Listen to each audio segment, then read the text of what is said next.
Same. सगळ्यांनी same विचार ऐकले होते, बरोबर ना? मग रिस्पॉन्स कसा आहे तुमचा? जशी तुमचे विचार तसं तुमची जिंदगी बदलती. जैसी सोच होगी वैसी आपकी लाईफ होगी. विचार बनाए जिंदगी. विचार करा आणि श्रीमंत व्हा. आहेत ना पुस्तकं?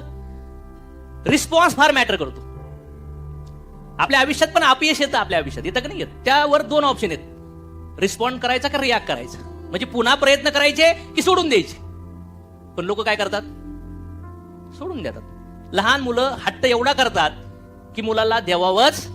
पण काही लहान मुलं हट्ट करतात, 2-3 वेळा सांगतात आईबाप म्हणले थांब थांब बसतात, पण काही थांबत नाहीत. त्यांना आईबापाला द्यावावंच. तर या स्टोरीमध्ये जो ऍटिट्यूड तयार झाला होता, जो तिघांनी रिस्पॉन्ड वेगळा वेगळा दिला, तिघं सेम भाऊ ना, एकाच आईवडिलाची तिन्ही मुलं, तरी रिस्पॉन्ड वेगळा वेगळा का होता त्यांचा? काय वाटतं तुम्हाला? काय कारण असेल? हा, तुम्ही लगेच सांगणार ना. मग ऍटिट्यूड तयार कसा होतो? संगत, कुठले शब्द ऐकलेत, कुठले पुस्तकं, कुठले व्हिडिओ, कुठले